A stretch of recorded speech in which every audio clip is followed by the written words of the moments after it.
Let's read.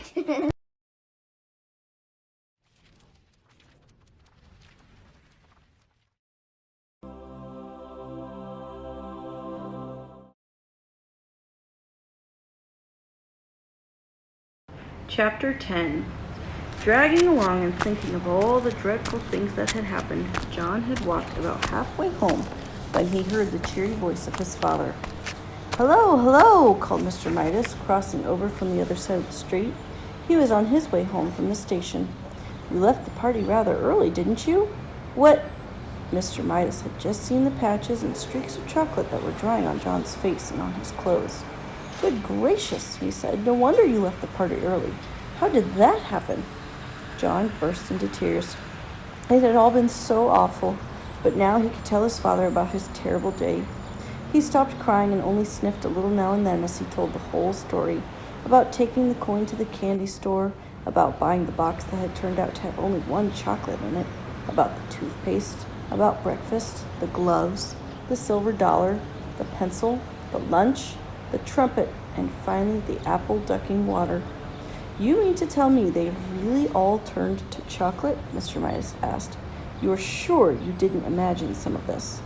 "Oh, no," John assured him. "Well," Mr. Midas said, still looking doubtful, "we're only a couple of blocks from that candy store of yours. Not that I've ever noticed one there. Suppose we stroll over and ask the man whether his chocolates always do strange things to people." "It's on the next corner," John said, recognizing some of the houses on the side street. "Not the next house, not the next house, not the next," he said. "But..." John's voice faded into silence. The corner where he had found the candy store was nothing now but an empty lot.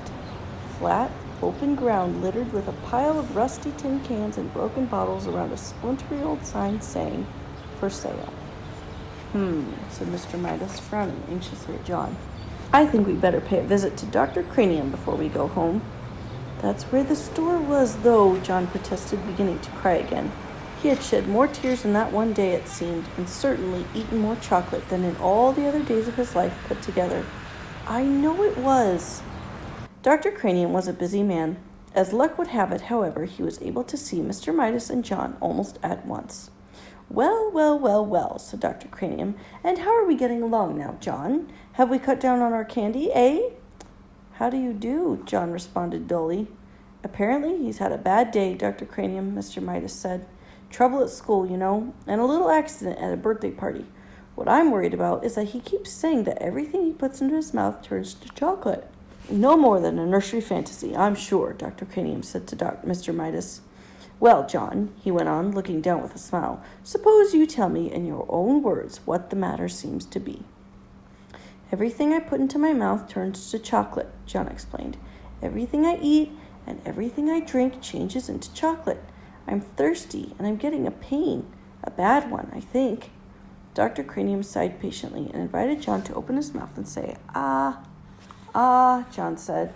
Dr. Cranium peered into John's mouth briefly and gave a low whistle of surprise. "This chocolate eating simply must stop." He went to his supply cabinet. "I don't think there's any time to be lost," he told Mr. Midas. "I'm going to give the boy some of my own special compound. Dr. Cranium's elixir, I call it. Never fails." Dr. Cranium selected a large bottle from one of the cabinet's crowded shelves. He removed the top from the bottle. He got a spoon from another shelf. He filled the spoon with an oily, greenish-yellowish medicine that had yellowish, reddish lights glinting in it. "It doesn't taste very pleasant," Dr. Cranium warned John in a pleasant tone of voice, "but I'm sure it'll do the trick. Clear the stomach and you clear the mind. That's what I always say." Dr. Cranium offered John the brimful spoon. "Must I?" John asked his father. "I know it'll turn into chocolate." "Go on," Mr. Midas nodded encouragingly. "Drink it down." John took the spoon between his lips. The medicine turned to chocolate. The spoon turned to chocolate. John choked and spluttered, and chocolate syrup spurted from his mouth. Dr. Cranium dropped the spoon in alarm.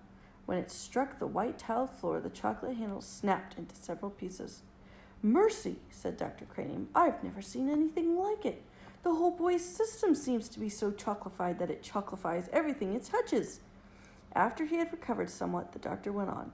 "I believe that this must be an unprecedented case of chocolitis. I shall call it Cranium's disease. I shall want to make an exhaustive study of the child. I think John has had enough excitement for one day, Mr. Midas said.